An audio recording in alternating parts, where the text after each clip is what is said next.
from Columbus, Ohio. Remember the comic strip Pogo? Remember the line, "We have met the enemy, and he is us." Wow, the enemy from within. What a night, huh?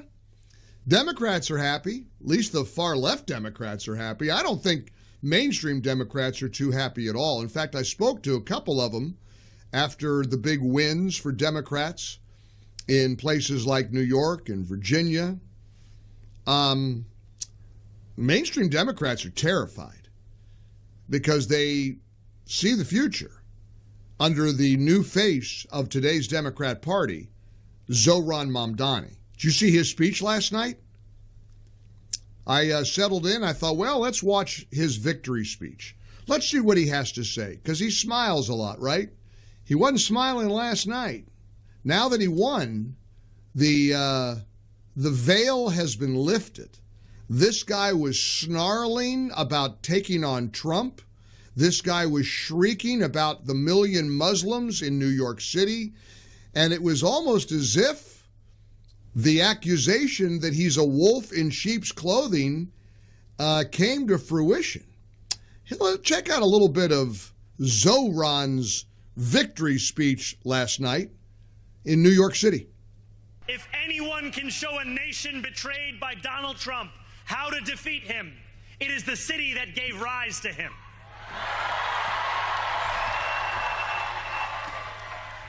And if there is any way to terrify a despot, it is by dismantling the very conditions that allowed him to accumulate power. This is not only how we stop Trump, it's how we stop the next one. So, Donald Trump, since I know you're watching, I have 4 words for you. Turn the volume up.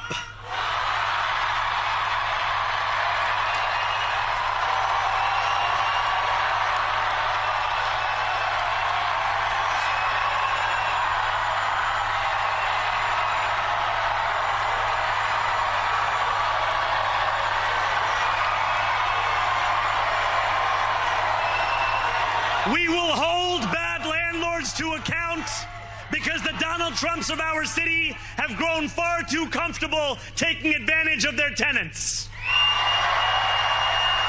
We will put an end to the culture of corruption that has allowed billionaires like Trump to evade taxation and exploit tax breaks.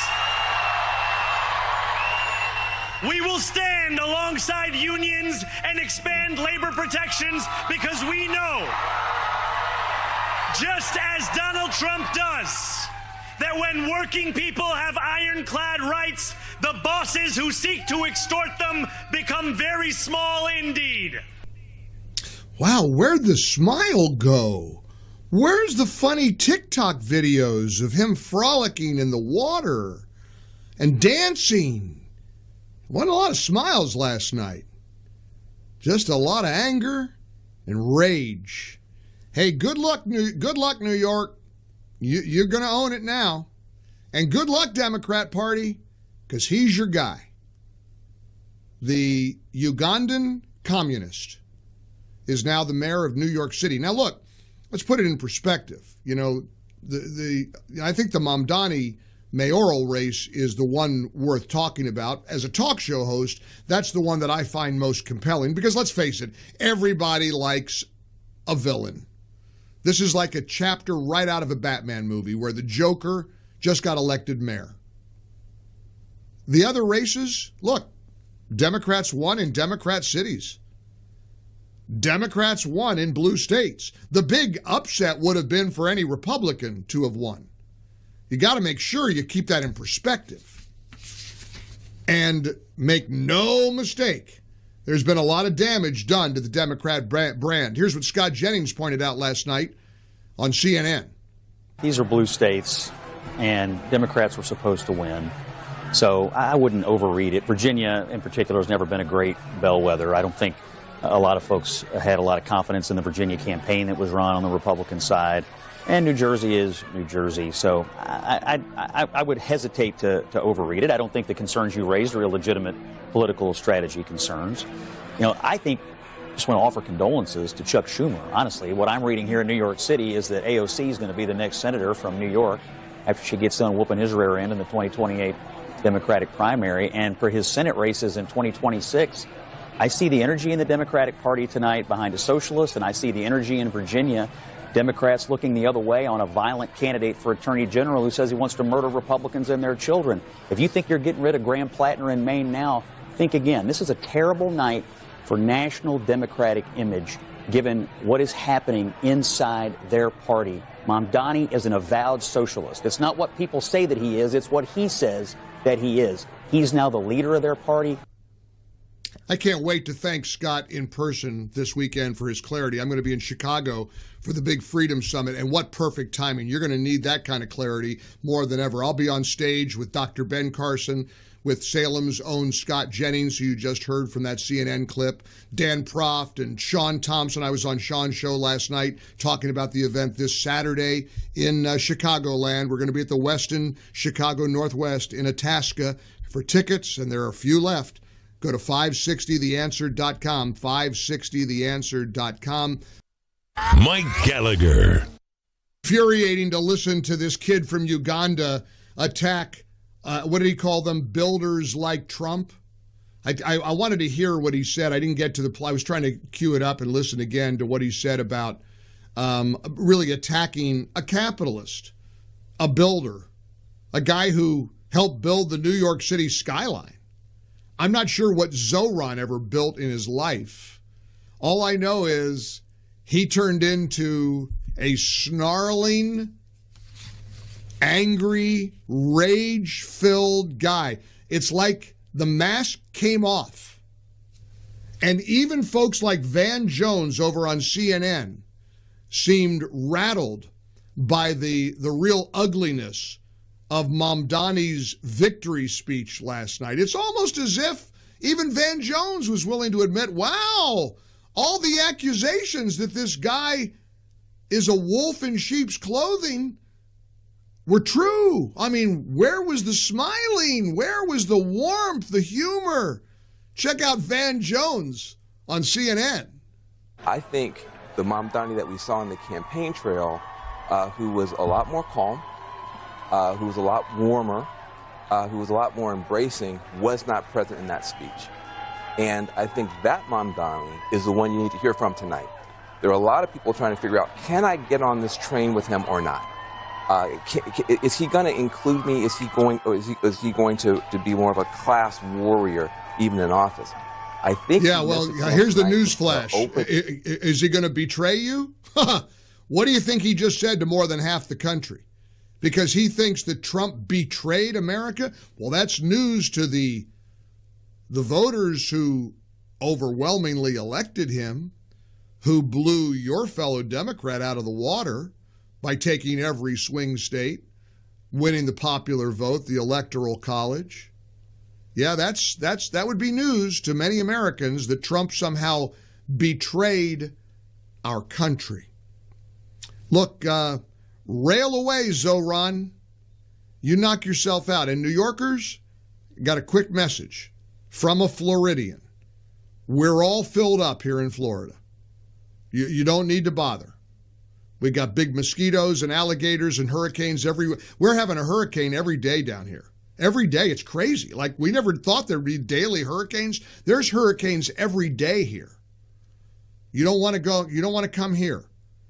As you flee New York because an actual Islamist communist won the mayoral race last night. It's hard to believe that we're even saying this.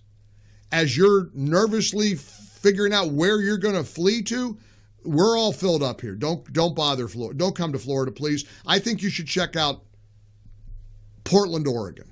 It's a great town. Seattle. Seattle's very lovely this time of year. Go to Seattle. You do not need to come to Florida.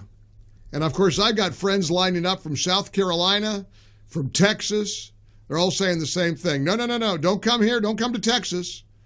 My friends in South Carolina say, no, we're all filled up here. No, please. South Carolina, the same thing. They've got all kinds of weather. Those mountains, it really gets tedious to see the beauty of the green, the foothills and the trees, and the people are too friendly in South Carolina. It's annoying. Cost of living is really too low. You want to spend more money on things. You know, it's just not a good place. Don't go to South Carolina. It's awful. You'll be happier in Portland, Oregon.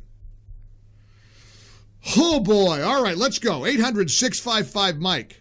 800-655-6453. Here's Al in Dearborn, Michigan.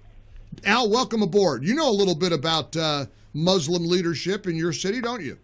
Yeah, they're great people. I'm not going to knock Muslims for a minute. I carpooled with one for a while, and even right after 9/11, we had some great conversations about things. You bet. I didn't call about that, though, Mike. I wanted to call about what really plagues our country. It's idolatry. We want to be God. It has been with us since the Garden of Eden. Yep. Even before that, the rebellion of the angels against God in heaven.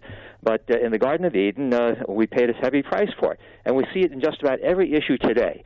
From the attitude toward the Constitution, it's a living document that we can say anything we want to say. Yep. From the attitude about sanctuary cities and so forth, the law doesn't apply to us, me and my tribe. We're better than that. We're smarter and holier than the rest of you. Al, we're smarter and holier than God. Al, we are the moral and intellectual supremacists of this country. Al, you've got to hear this column from Kevin McCullough. It's going to be right up your alley. I promise I'm going to read it next. You got to hear his words.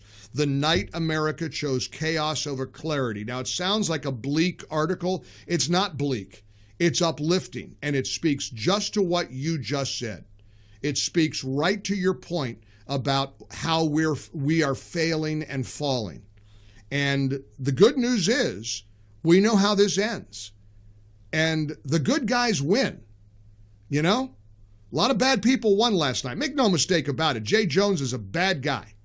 You're fantasizing about putting bullets in the heads of your political opponent? That's a bad person. And now he's the chief law enforcement officer of the Commonwealth of Virginia.